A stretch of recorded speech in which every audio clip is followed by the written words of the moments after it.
Welcome, everyone. My name is Tony Gabriel, and I am the president of the Visual Artists Guild. We're so glad you're attending this Visual Artists Guild online 31st anniversary commemoration of the Tiananmen Massacre. The Visual Artists Guild is a nonprofit organization that champions the rights of freedom of speech and expression. It was first established in 1985. Due to the Wuhan coronavirus, we have switched our commemoration this year from an in-person event to an online event. Now please welcome Catherine Bouknight, a board member of the Visual Artists Guild. Catherine was a photojournalist sent by SIPA Press to Beijing in 1989. She was assigned to cover the pro-democracy movement there in Tiananmen Square.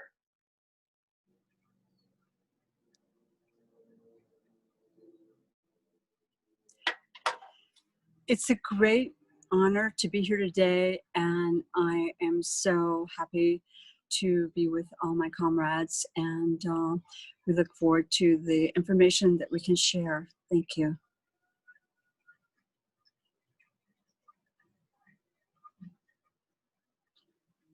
It's really interesting to have a person like Catherine who was actually in Tiananmen Square during the shooting of the students and the protests.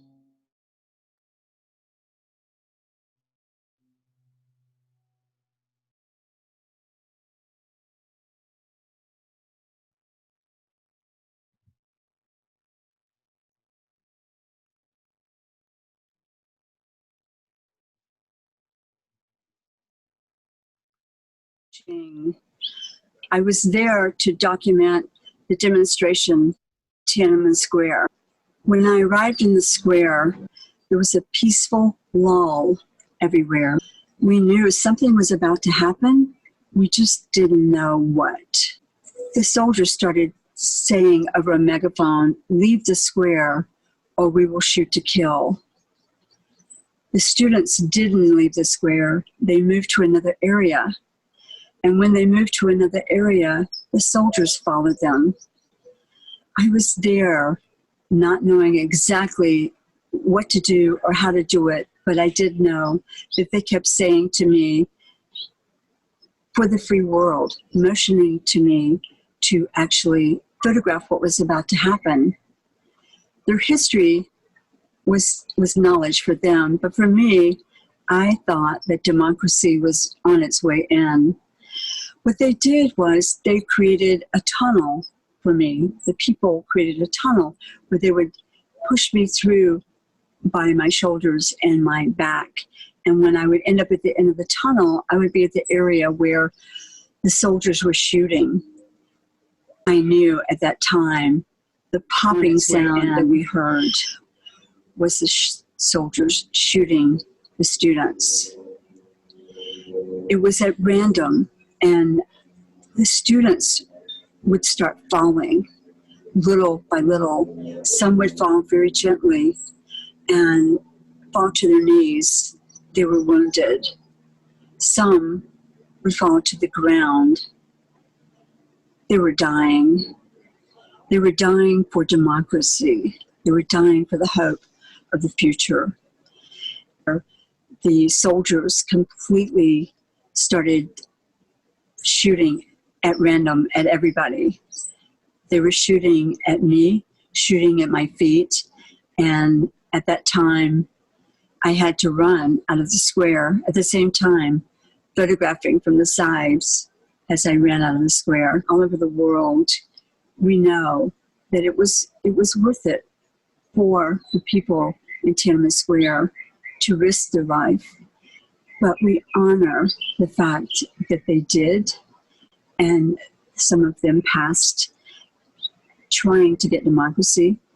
And we have to ourselves unify and see that there is a better world and that we can restart the clock and have a better life for our people, believing in democracy, believing in no mind control, believing in a world without disease. We can do that now. Thank you so much, Catherine, for your vivid remembrance. At this time, I would like to introduce artist Bing Wang. Bing was a high school student during that fatal summer in China.6·4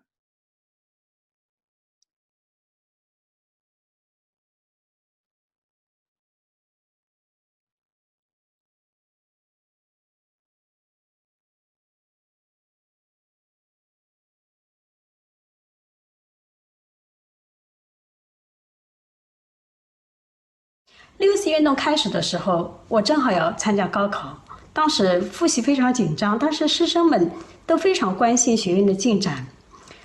有些同学还特别的激动，但是6月4日我们听到的却是天安门大屠杀的噩耗。紧接着，共产党就发出通缉令，要捉拿这些学运领袖。其实当时中国还不像现在这样冷漠，缺乏正义感。而学运的宗旨呢，也代表了民众的心声，所以在逃亡的过程当中，很多人还是受到民众的一些帮助的。记得当时海外民主人士和香港就营救了不少民运领袖，但是告发的现象还是不可能杜绝的。10月份，我男友来信说他可能要被抓，就是单位的一个同事告发了他，因为在学运期间，他每天在黑板上报道和更新学运的进展。所以我非常担心，很着急，就乘火车赶往上海。一路上一直在想象着他被抓的场景，心里真的是又惊又怕。还好单位的领导想办法保了他，因为当时他们单位还没有人知道他其实还参加过学运的那个游行。6·4之后，中国就朝着与民主完全相反的方向发展了。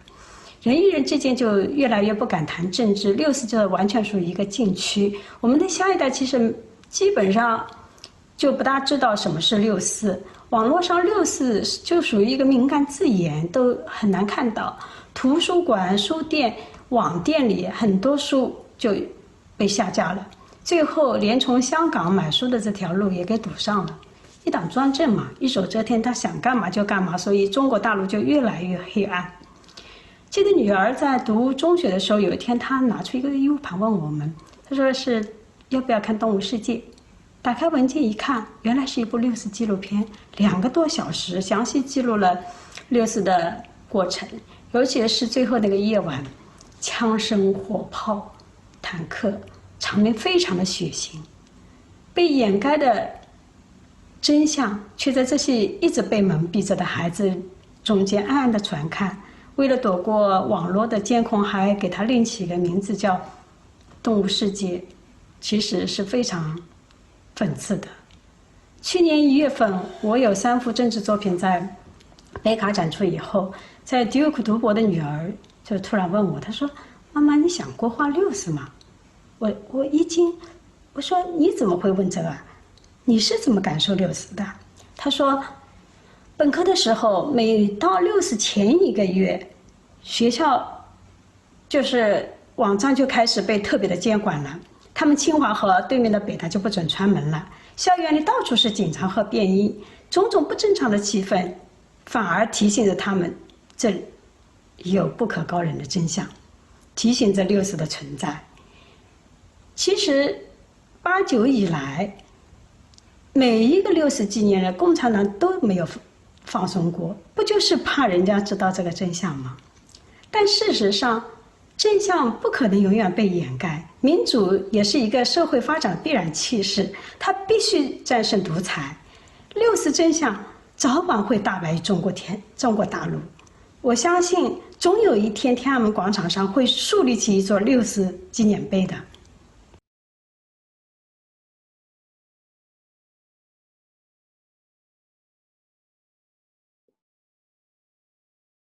Thank you, Bing, for giving us the perspective of a young person during the Tiananmen Massacre in China. Now, ladies and gentlemen, I would like to bring in Anne Lau, chairperson of the Visual Artists Guild. She will give the commemoration speech. Thank you, Tony. Please, everyone, can you turn on your flashlights of your phone? And we will have a moment of silence to remember the victims of Tiananmen.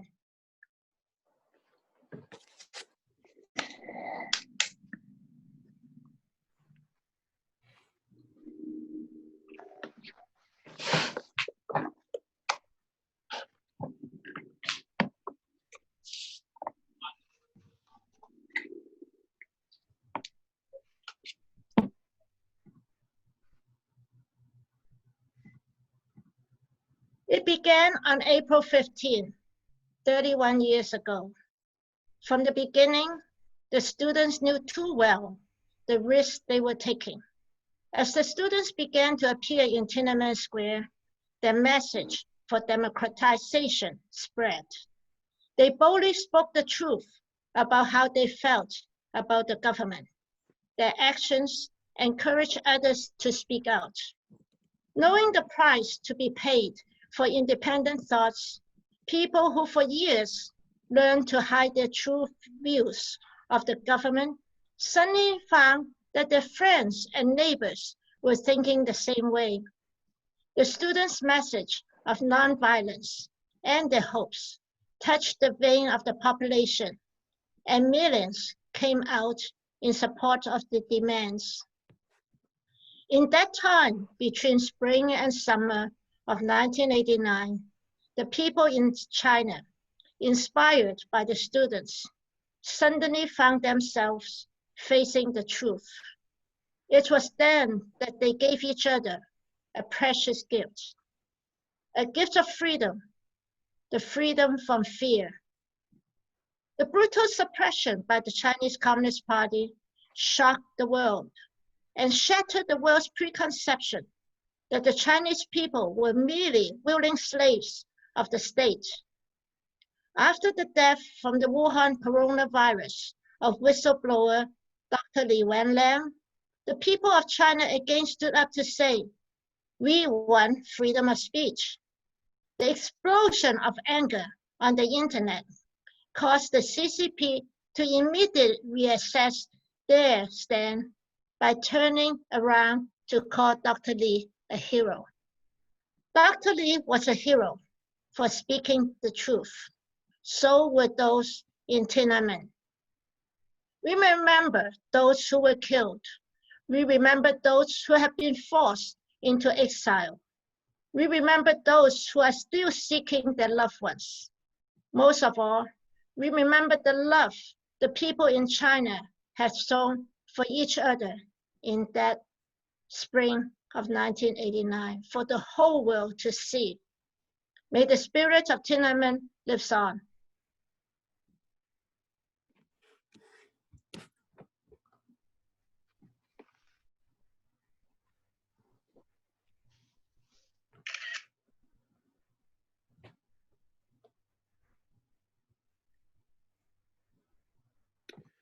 Thank you, Anne. Please welcome now James Zimmerman. James is the Amnesty International Country Specialist for China. Hello, everyone.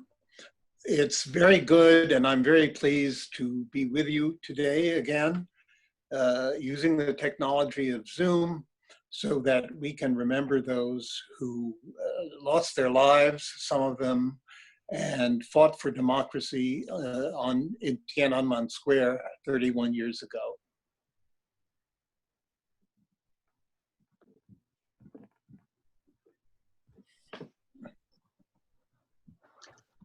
On the evening of the 3rd and 4th of June, 1989, Chinese tanks rolled into Tiananmen Square to brutally crush an unprecedented democracy movement. Hundreds and possibly thousands of people were killed when troops opened fire on the students and workers who for weeks had been peacefully calling for political reforms.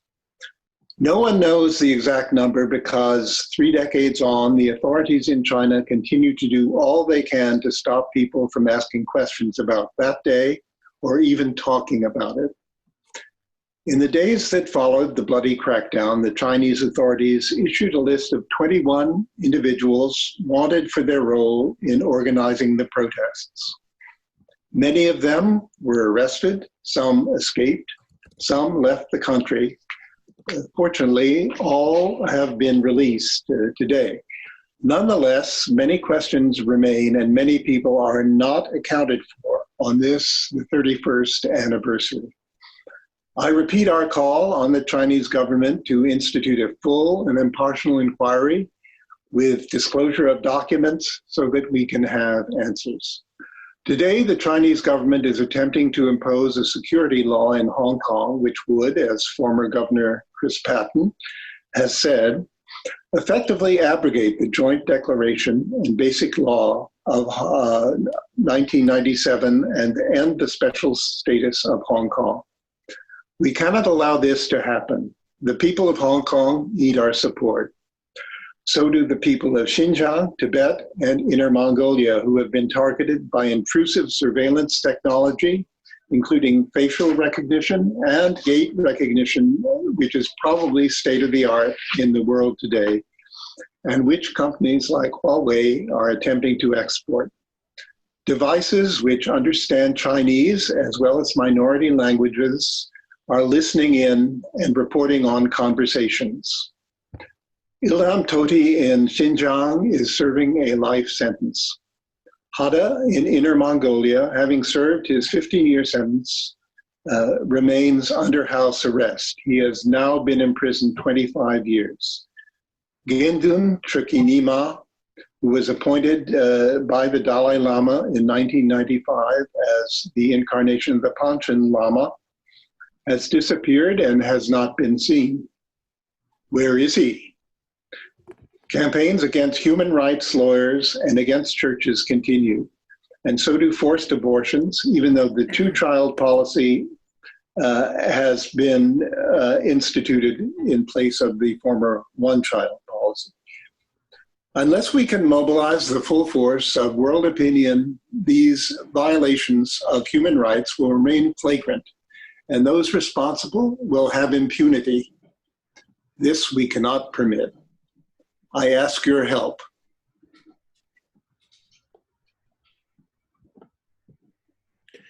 Thank you very much, James, for your deep understanding of the human rights situation in China. It is always very helpful.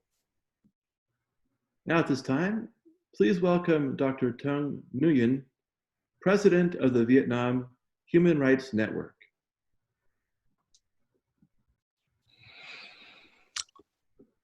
Ladies and gentlemen, on behalf of Vietnam Human Rights Network, we would like to thank you, the organizers of this event, especially Ms. Ann Lo, for kindly inviting us to attend the 31st anniversary of the Tiananmen Square massacre. 31 years ago, thousands of Chinese students and workers gathered in Tiananmen Square to bravely but peacefully call for democratic reform and freedom. They called for a dialogue with China's leaders on how to work for the national progress. Unfortunately, instead of dialogue, the Chinese Communist government sent tanks into Tiananmen Square to violently repress the peaceful demonstration. The carnage caused thousands of casualties. The world has condemned the cruelty of the Chinese Communist government for their bloody massacre. Today, we commemorate this tragic event, not only as an event in the past, but also as actual situation. The legacy of Tiananmen Square is very much a present-day issue. Yes, I say that Tiananmen Square even still exists, and it touches many people, many countries in the world, including my country, Vietnam. Let's look at China's current human rights situation. It still remains abysmal. Today, Chinese citizens are subjected to a new wave of abuses. Communist Party leadership is methodically attempting to control its own citizens. They have built a powerful surveillance state. They continue relentless crackdown on dissidents, activists, writers, journalists, artists, and lawyers.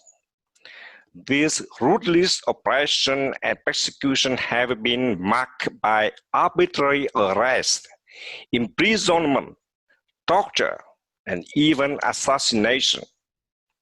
The communist government continues its systematic oppression of ethnic minority and religious groups. Millions of Muslims, Tibetan Buddhists, Falun Gong practitioners, underground Catholics have been persecuted because of their culture, of their religious faith.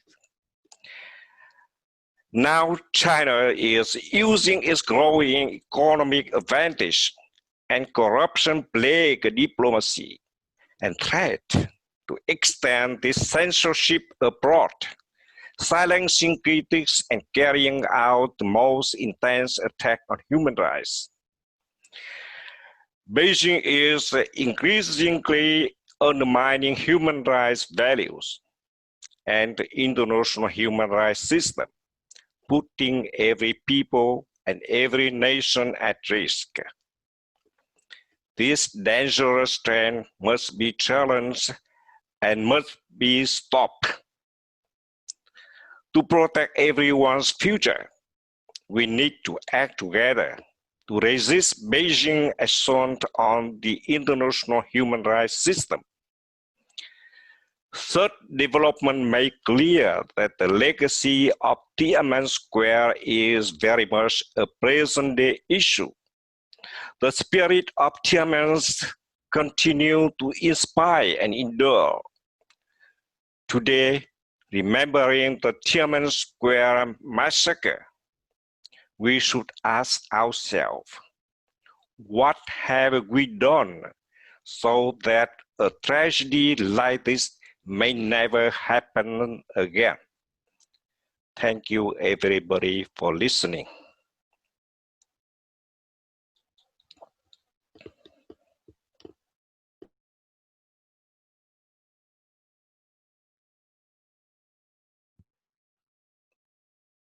Thank you, Dr. Nguyen. We sincerely appreciate you being here today.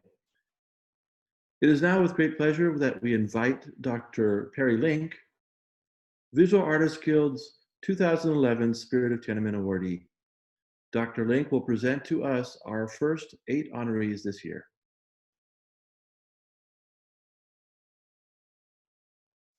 Dr. Link is also a specialist in so many fields. We'll let him speak. Thank you, Tony. We will first introduce Dr. Li Wenliang, who has been viewed as the first whistleblower on the Wuhan coronavirus. 我们想先介绍李文亮大夫，通常被认为是新冠病毒头一位吹哨子的人。李大夫去年12月30号，让他的同事们知道，医院的病人当中发现了一个非典式的新冠病毒。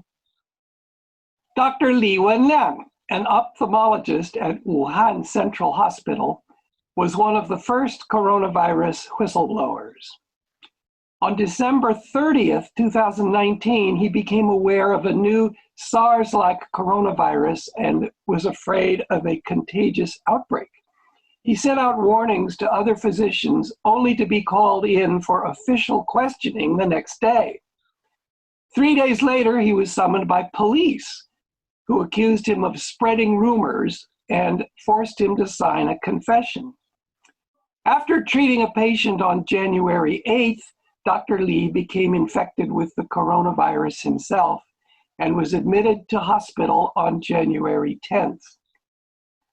On January 28th, when it became clear that Dr. Li's warning had been correct, China's High Court admonished the Wuhan officials for punishing him and others.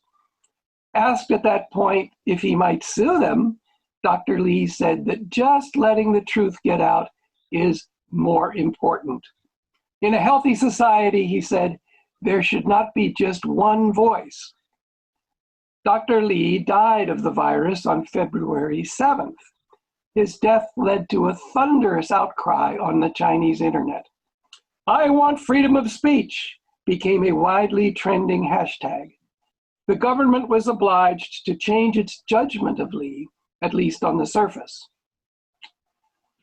Li Wenliang passed away at age 34. People in Wuhan went to offer respect to him by placing flowers and comments in front of the hospital where he died. In other places around the world, Los Angeles, New York, Berlin, and many other places, people gathered to pay respect to a whistleblower who had dared to tell the truth. 李文亮大夫得了新冠病毒之后，今年2月7号过世了，年纪才34岁。在中国网络上，无数的网民向这位吹哨子的英雄鞠躬，并叫喊一声：“我要言论自由。”我们再介绍2位值得尊重的人：曾迎春女士与甄燕女士。曾女士是医疗研究者，甄女士是护士。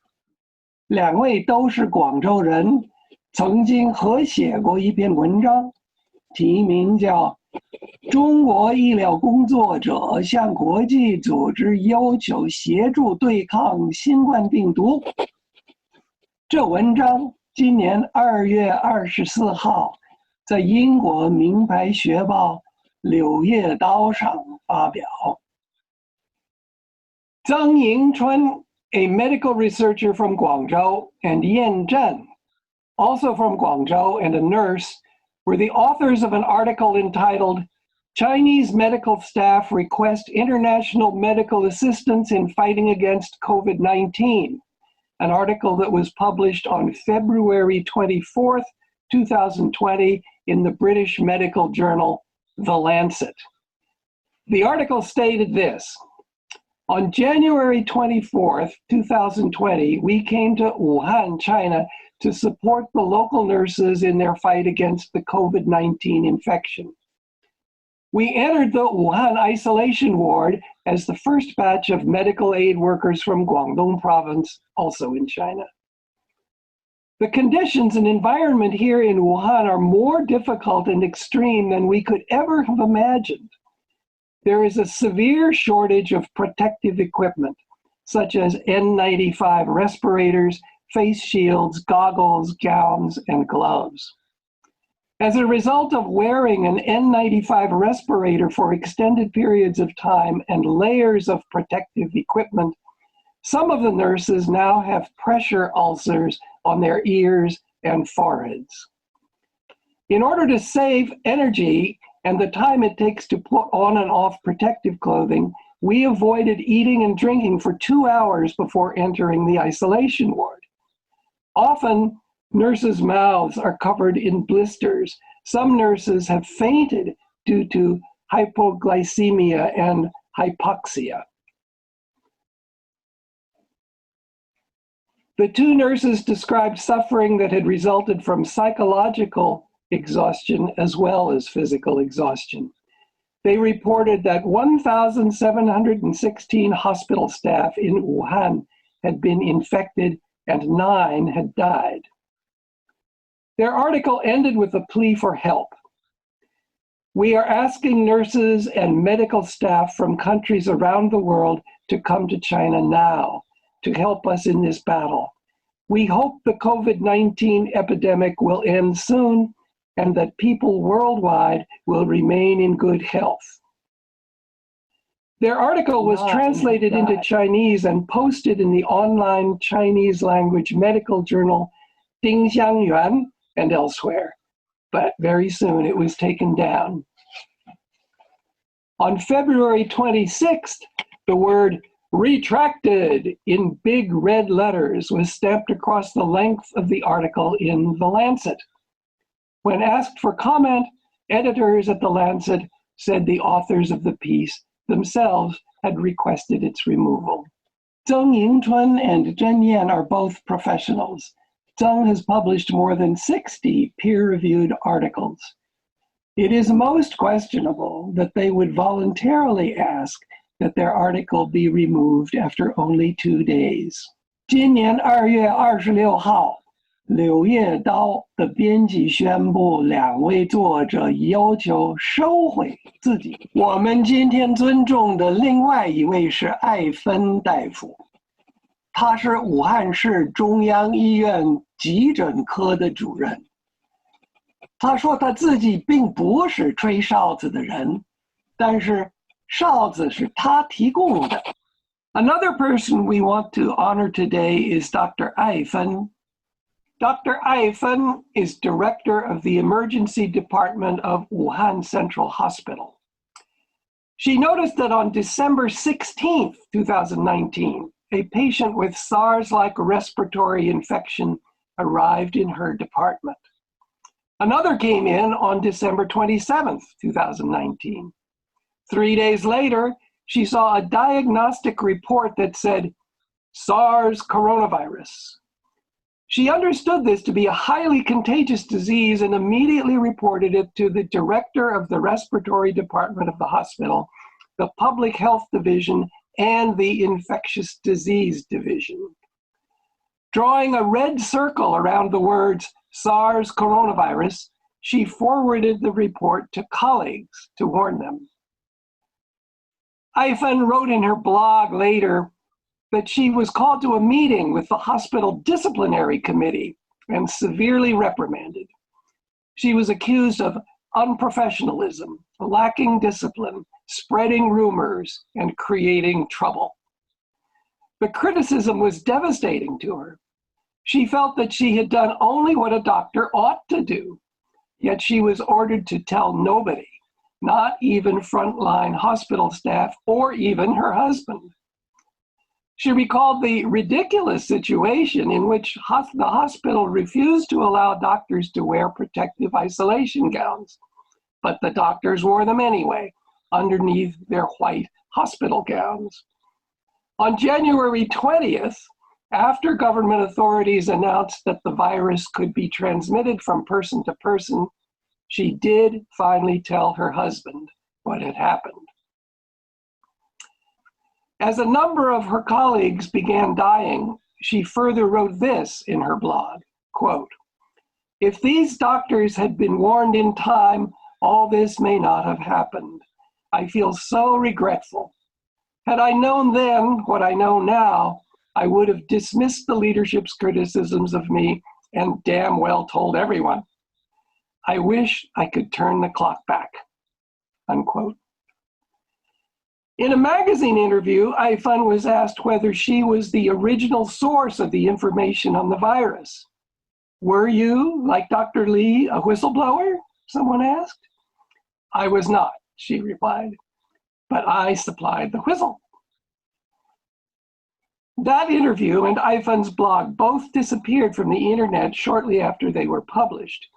Chinese netizens who downloaded them were able to forward them anyway by using foreign languages and even things like Morse code and emojis. 引用李文亮曾经说过的这句话，一个健康的社会不应该只有一种声音。艾大夫跟着说，这个世界必须要有不同的声音，对吧？Paraphrasing Dr. Li Wenliang, who had said, "In a healthy society, there should not be just one voice," Dr. Ai Fen wrote, "In this world, there need to be different voices, right?" 在中国政府把国内的媒体管得越来越紧的时刻，有一些挺身而出，愿意把真实的情况报告给自己的同胞。As the government in China became ever more firm in ordering state media to report only what the central government authorized, a number of people in China stood up to tell their fellow citizens the truth. Today we are honoring 3 citizen journalists. Chen Qiushi is an activist lawyer. Last year, during the protests in Hong Kong, he went there and gave first-person reports back to China. He arrived in Wuhan the day before the city was locked down. 你好，我是陈秋实。现在是1月24号，大年30晚上10点多，我在武汉汉口的火车站。现在我旁边100米内一个人都没有，所以我就没戴口罩了。为什么要来这儿呢？我之前说过，我的责任是一个公民记者。那作为记者，出现了灾难，你不敢第一时间冲到前线来，算什么记者呢？ In explaining his action, he said, "Why do I come here? Because I have called myself a citizen journalist. What kind of a journalist would I be if I didn't dare go to the front line?" 我们今年的疫情堪比03年的非典，而2次疫情的爆炸都是因为对于事实的隐瞒，对于信息的封锁。我们不能一错再错了，我们至少可以把信息传递出去。只要我们让信息跑得比病毒快，这一仗我们就能打赢。The epidemic this year is comparable to SARS in 2003. Both outbreaks got worse when the facts were covered up. We cannot make this mistake again and again. The least we can do is to get information out. As long as the information spreads faster than the virus, we can win. Chen reported on the long lines of people inside hospitals and the shortage of supplies inside. He called for Chinese outside of Wuhan and for people overseas to donate to Wuhan hospitals. But at the same time, he warned not to donate to the China Red Cross because of its record of corruption.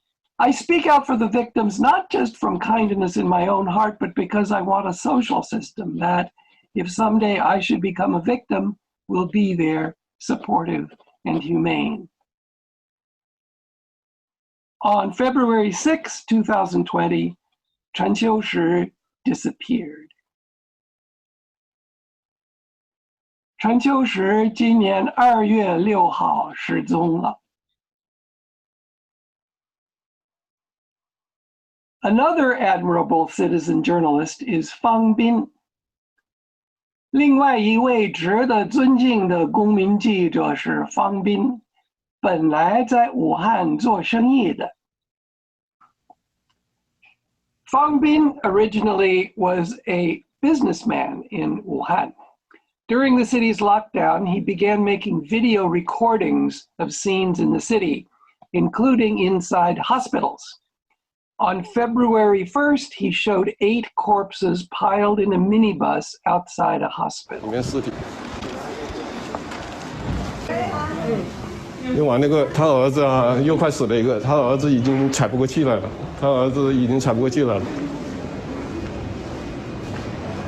那个刚才3个，现在几分钟？5分钟了，现在已经8个了，又来了一个，来2个。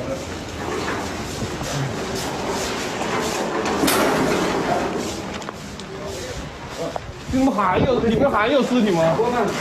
还有啊，这么多！哎呦，这家伙这有太多了呀，这样还在搬，这尸体还在搬。哎呦，8个尸体。After Chen Qiushi disappeared on February 6th and Dr. Li Wenliang died the next day, Fang Bin produced an unusually moving video. In it, he said, "The cruelty of the virus is far less than the cruelty of tyranny. The source of the virus is tyranny." 大家好，我是方斌。今天是2月7号。昨天的凌晨，李文亮医生死了。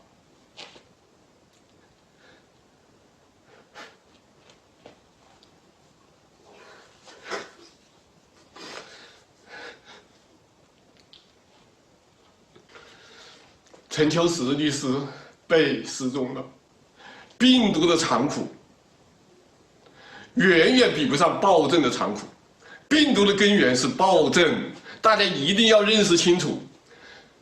只有彻底铲除暴政，才能彻底铲除病毒。大家要清楚这一点，大家要传播。谢谢大家，谢谢大家。After he made his last video on February 7th, Fang Bin disappeared. 2月7号，方斌做了他最后的录像之后，就失踪了。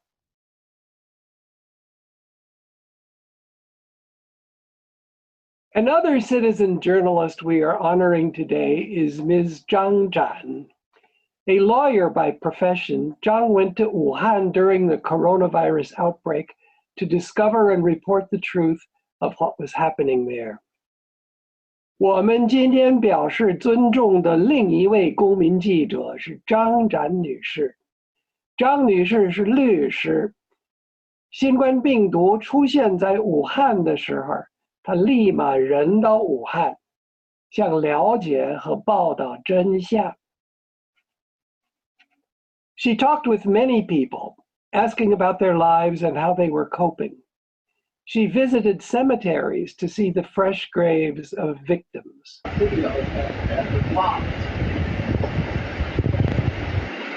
It's only on a PC. You have a PC? You have an app.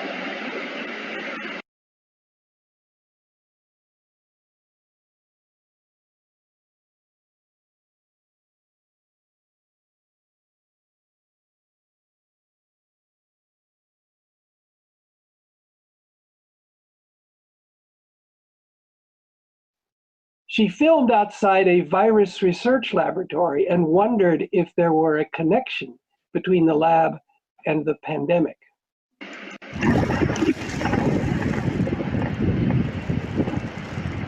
大楼有一部分还在建设，不知道有没有启用。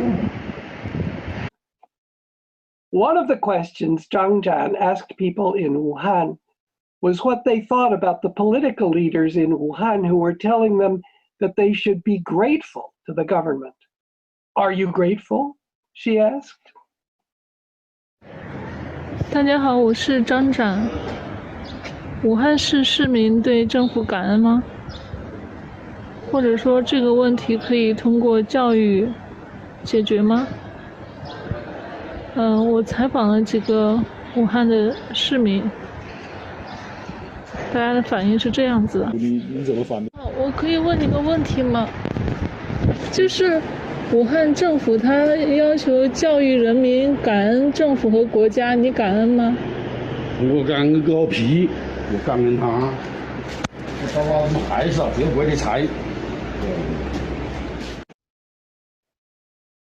At present, Ms. Zhang is being held in a detention center, accused on the common charge of 寻衅滋事罪, the crime of picking quarrels and provoking trouble.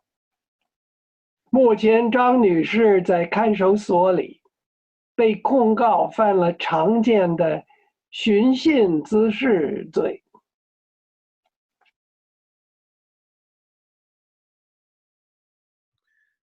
Thank you, Dr. Ling. We thank all of you for participating. I now would like to present Mr. Gabriel Law, spokesperson of Hong Kong Forum Los Angeles, to introduce an amazing young man, Matan Evenoff. We all got to know Matan in October 2019. About 100 of us were busy organizing and giving out t-shirts to the first NBA game of the season in Los Angeles.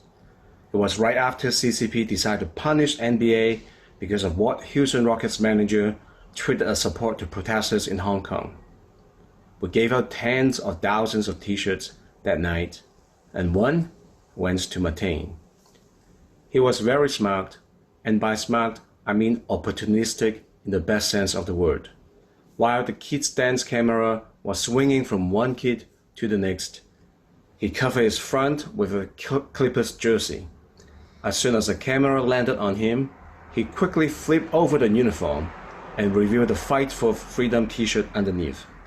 I'm sure the cameraman had a silent heart attack at that moment, because the camera started to shake quite violently right after. In any case, Matan got our message out on national TV for a few brief seconds, and to that, he has probably single-handedly raised the cost profile to the maximum, because now every social media channel could viral out that clip. But Matan's best quality is not just thinking quick on his feet. He's persistent. He has posted about 70 videos regarding police brutality in Hong Kong in 3 short months. Not even the most dedicated overseas Hong Kongers or their groups can claim the same tenacity. And on top of being persistent, he cares deeply. His first post about coronavirus was in late January, when almost all of America was still ignorant or faked out by the Chinese Communist Party. He tried to warn us, and he succeeded.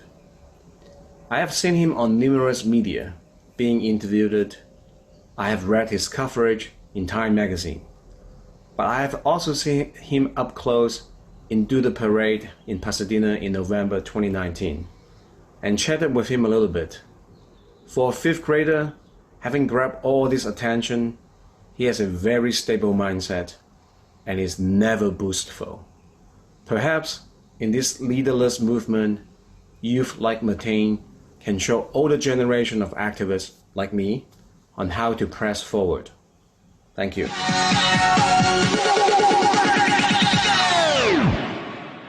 Oppan Gangnam Style. Gangnam Style. Welcome back to another video. In today's video, I'm going to be talking about some of the worst Hong Kong police brutality moments.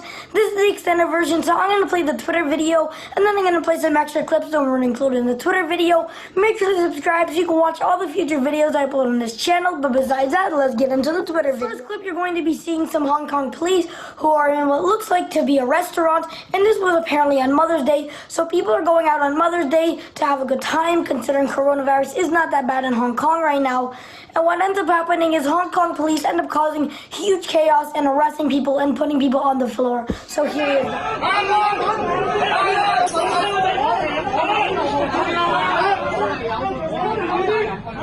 The restaurant that I just showed you where the Hong Kong police ended up putting people on the floor and arresting people, that's not where it ended, because somebody was recording, the same person who was recording in the last clip, and the Hong Kong police didn't like this, so they pepper spray this person in the face. So here's the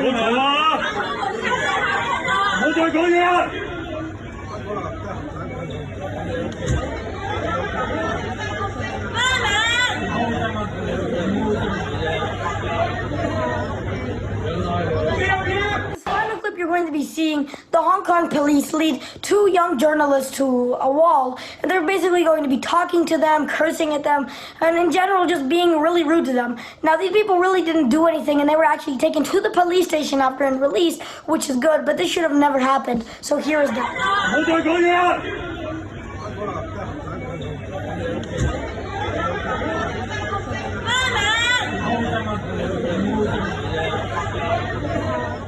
Apart. And as I said in my last video, I thought the total deaths from the coronavirus would hit 300,000 total worldwide very soon. And it actually has happened within about a day or a day and a half since that video was uploaded. The total deaths from the coronavirus worldwide have went up to 300,000. A lot of these ended up being in the US, and a lot of them Italy and France and a lot of places like that. Again, mainly in the US, and to be specific, a lot of them and most of them from the US were in New York, which is very scary. And I've said this before, the one state out of the 50 did so much worse than most of the states combined, or a lot of them combined at least, to ended up having thousands and thousands of deaths, like tens of thousands of cases.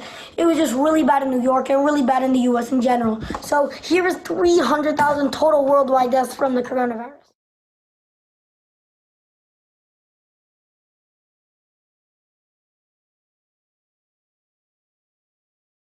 Okay, and I've talked about this before, and I wanted to talk about it a little bit more, because there could actually be a huge spike in homelessness because of the coronavirus. Of course, millions of people in the US have actually lost their jobs due to the coronavirus, and just a lot of situations happening like that, like stores closing, not being able to pay them, having to, going bankrupt, and a lot of things like this where a lot of people are losing their jobs. The unemployment rate in the US has skyrocketed, and is a lot of people who do not have jobs. And this could result in a plus 45% of homelessness in the US, which is huge. That could mean millions of more people in the US who are now homeless, which would be really bad considering there were already a lot of people in the US in general who were homeless. So here's that.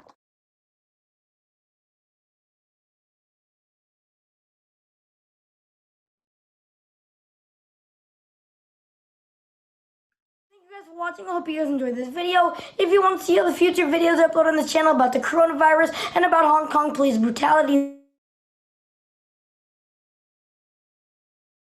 Thank you, Matan. Your work is very inspiring. Now presenting Visual Artists Guild awards for our honorees is our chairperson, Ann Lau.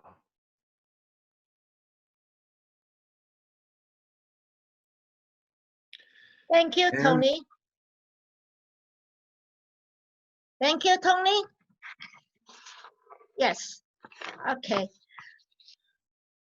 Dr. Li Wenliang, the whistleblower, died of the Wuhan coronavirus. Even after he was forced to sign a confession for spreading rumors, he continued to speak to the media to warn people of the danger. For this, Visual Artists Guild award him the posthumous Champion of Freedom of Speech Award. Shan Yingqiang and her fellow nurse, Shan Yan, asked for international help in a British journal, knowing that the government had refused to ask for help.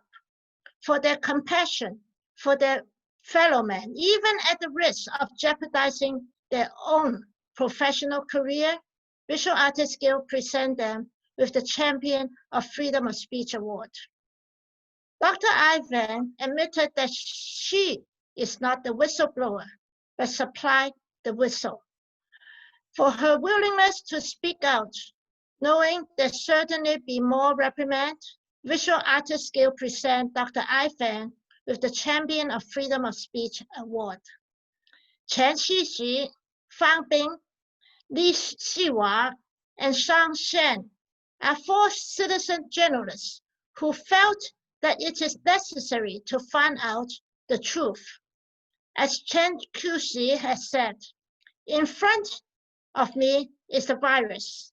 Behind is the powerful Communist Party. If I'm not afraid of death, why should I be afraid of the Communist Party? Unquote. For their courage in finding out the truth, Visual Artists Guild present them with the Champion of Freedom of Speech Award.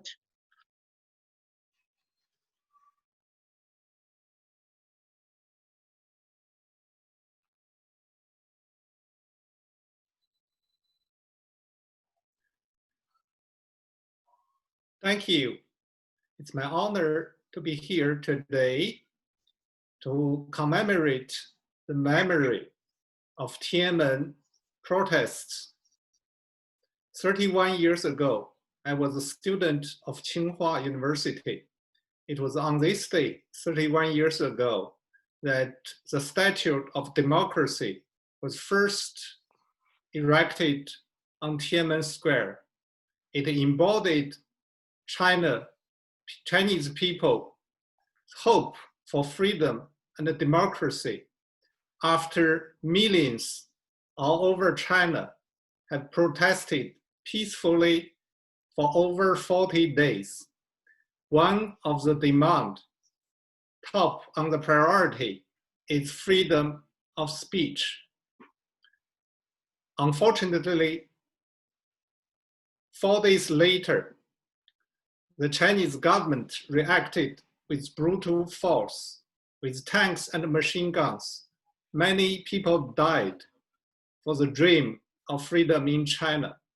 To this day, we don't really know how many have died, just like what happened a few months ago during the Wuhan pandemic. I'm grateful that Visual Arts Guild every year has been organizing events to keep the memory alive. This is important because only with freedom of speech in China, we can prevent future massacres and we can prevent the disasters like a Wuhan pandemic. And these extraordinary people we are honoring today, they represent this spirit. They are willing to speak out despite the threat of losing their freedom, their security. And these are only actually part of the name of the people. I must mention, for example, there are people who built a website to collect the memory called Terminix. And there are 3 young men from the elite universities in China, just like the students 31 years ago. And they are Chen Mei, Cai Wei, and Cai Wei's girlfriend. They are held in police custody for over 40 days now. And we don't really know where they are, what they are doing. And there are many others too. Unfortunately, the world has looked the other way with China's abysmal human rights record. And it is because this appeasement of the totalitarian regime in Beijing that the pandemic is now endangering the whole world. We must fight together to end this totalitarian regime. We are in this together. Thank you.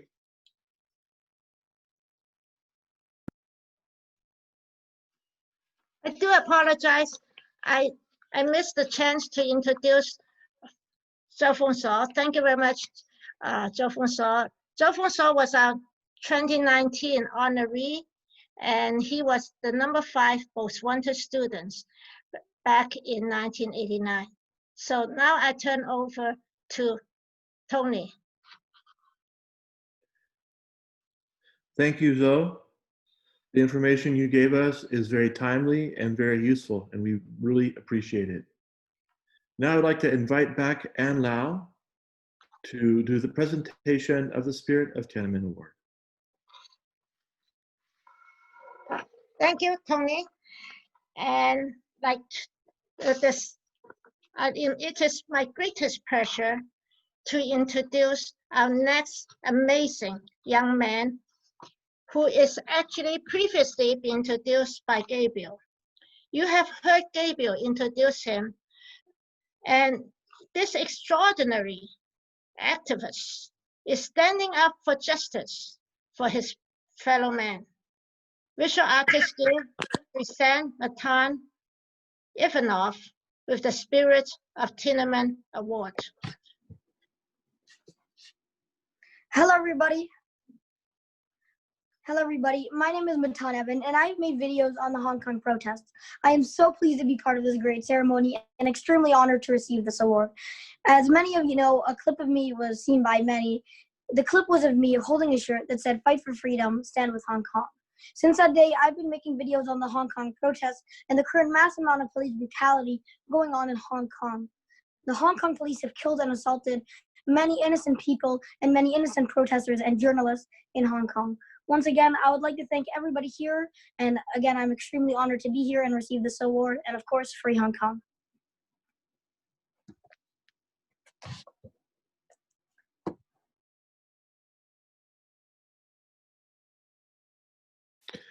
Thank you now, everyone, for attending the Visual Artists Guild's 31st Annual Tiananmen Commemoration. Now let's bring all of our participants together. Turn on your video. Everyone, please come in and turn on your screen. We're going to use those as flashlights again.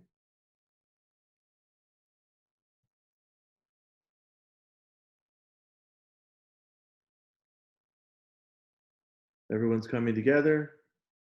Great. Great. Great, Matan.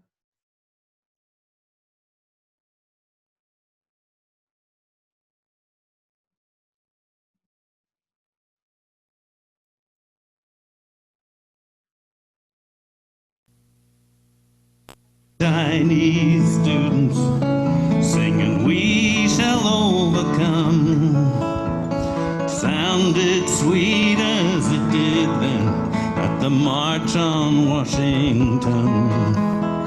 They quoted Gandhi and Dr. King. There was freedom in the air.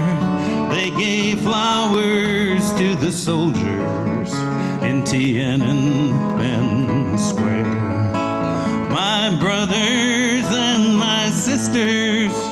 don't give in to despair. Seeds you plant today may bloom in a field you know not where. Who'd have thought all those years ago, when we marched for freedom here, they'd be singing, "We shall overcome" in Tiananmen Square. Did you see the goddess of democracy trampled to the ground, and the People's Liberation Army shoot the people down? It made me think of Kent State and Jackson State and the students who died there. It's a long way from Ohio and Mississippi to Tiananmen Square. My brothers, they can clean the streets and wash the blood from the bullet-ridden walls, but alone against their sea of tanks, one unarmed man stood tall. And they can't erase that photograph, no matter how they dare. Say nothing ever happened in Tiananmen Square. Last time, my brothers and my sisters, don't give in to despair. Seeds you plant today may bloom in a field you know not where. Who'd have thought all those years ago, when we marched for freedom here, they'd be singing, "We shall overcome" in Tiananmen Square.